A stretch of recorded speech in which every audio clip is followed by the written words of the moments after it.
Meu nome é Tom e quero começar com uma pergunta que muita gente evita responder, mas que explica quase toda a reação contra esse tema que eu vou abordar aqui agora.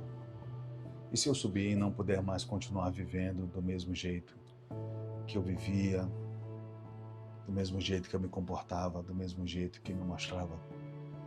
Talvez você não critique a montanha, não a montanha porque discorda dela, talvez você critique porque ela faz essa pergunta antes mesmo de você estar pronto para respondê-la. Você critica a montanha porque já se perguntou o que exatamente ela ameaça você? Onde ela te expõe? O que ela te coloca em perigo, talvez? O que te incomoda mais? É o esforço da subida ou a possibilidade de não voltar igual a como você subiu? As pessoas não criticam a montanha porque ela é antibíblica, elas criticam porque ela revela algo que o conforto conseguiu esconder por anos. A montanha incomoda porque expõe o que o conforto conseguiu camuflar, conseguiu adiar. Se fosse irrelevante, ninguém atacava. E se fosse vazia, ela não viraria um sermão de domingo, né? E não é essa conversa, não é sobre o evento, não é sobre o movimento, não é sobre o hype espiritual que isso pode gerar. É sobre a reação, sobre o incômodo, sobre aquilo que aparece quando alguém percebe que pode não conseguir mais administrar a própria fé do jeito depois, né? Na Bíblia ninguém sobe quando tudo tá resolvido, né? Moisés sobe o Sinai porque o povo foi liberto do Egito, mas continua escravo por dentro. No pé da montanha tinha muita idolatria, impaciência, confusão. O povo saiu do Egito, mas o Egito ainda mora, reside dentro do povo. E Moisés, na subida, encontra um silêncio profundo, uma espera, um isolamento. E lá no alto, Deus não entrega emoção para ele, depois de toda essa situação da subida. Ele entrega a lei, e a lei não é uma punição, a lei é a estrutura para sustentar a liberdade. E quando Moisés desce, ele não desce empolgado, ele desce responsável. A montanha não resolve multidões, ela resolve liderança. E liderança, ela custa caro. Quem é líder sabe disso. Ela custa o conforto, ela custa a popularidade, ela custa a tranquilidade de continuar sendo aceito por todos. Não é fácil. Então deixa eu te perguntar com honestidade, o que você tem feito para não pagar esse preço? Quais são as atitudes que você tem tomado? Quais são as decisões? Você chama isso de discernimento ou de medo de perder a aceitação? Se esse tema te incomoda mais do que está escrito entre Gênesis até Apocalipse, talvez o problema nem seja teológico, talvez seja um problema pessoal, né?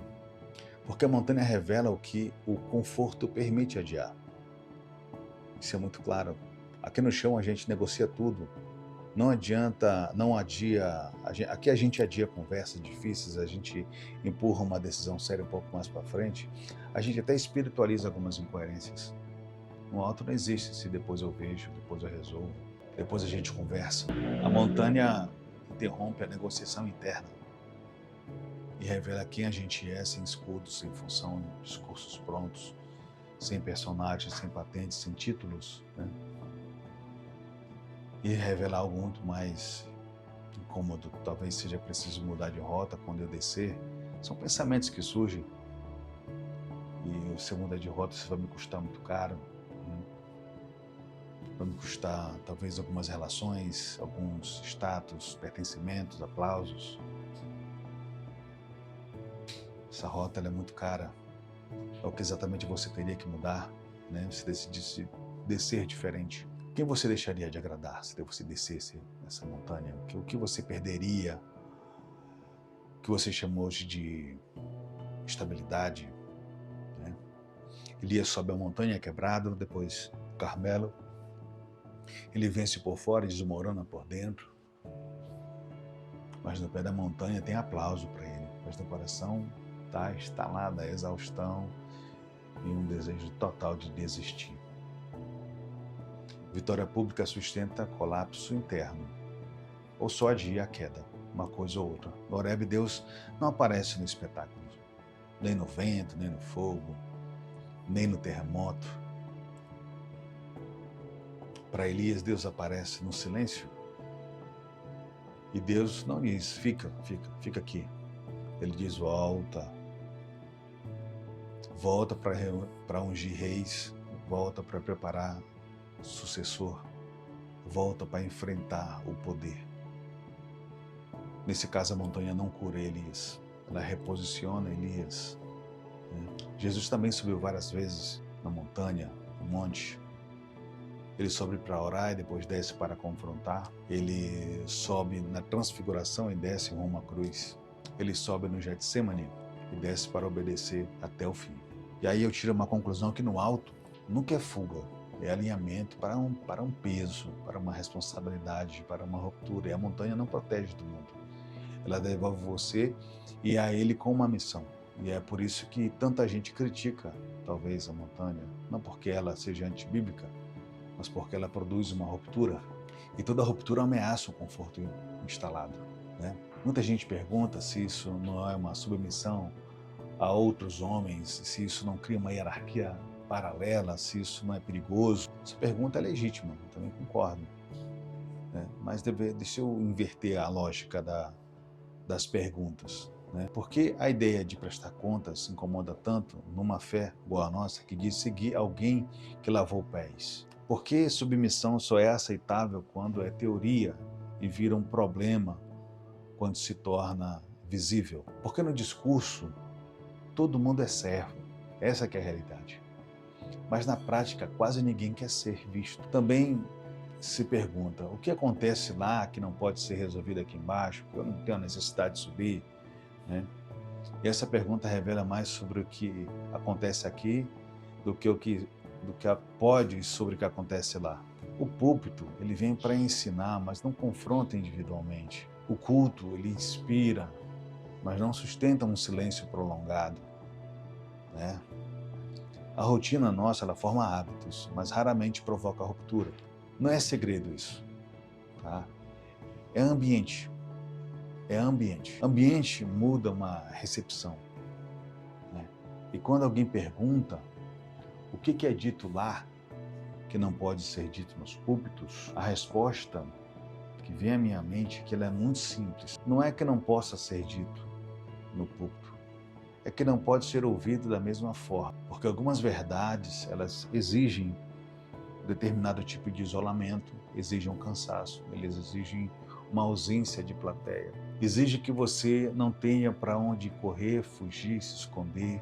E aí surge outra pergunta que talvez mais honesta de todas. Por que eu preciso levar uma mochila, preciso levar isso, preciso levar uma cabana? Por que eu preciso passar alguns dias ou por alguns atos de talvez submissão diante dos outros homens? A resposta que eu vou te dizer não é muito confortável. A montanha não quer os seus objetos. Ela nem precisa dos teus objetos. Ela quer que você carregue sem perceber. A mochila não é sobre peso, é sobre limite. Ela te lembra que você não é autossuficiente, que não controla o ritmo, que não escolhe o terreno. A cabana não é conforto, é vulnerabilidade. Ela desmonta aquela ilusão de abrigo permanente. Ela confronta a fantasia do controle. E a submissão, ela não é humilhação, ela é espelho, porque o ego espiritual só sobrevive enquanto ninguém enxerga. A montanha não quer que você seja menor, mas uma coisa ela também não quer que você pare de fingir que você é maior. Ela quer que você pare de fingir que você é maior. Ela não quer a sua performance, ela quer a sua honestidade. Então vamos ser claros em relação a isso aí.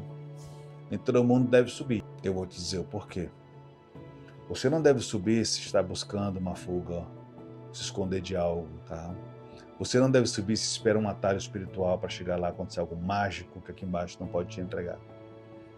Você não deve subir se você pretende descer diferente. Você não deve subir se não pretende descer diferente. Você não deve subir se está em fragilidade clínica sem cuidados. Você não deve subir se isso viola a sua consciência.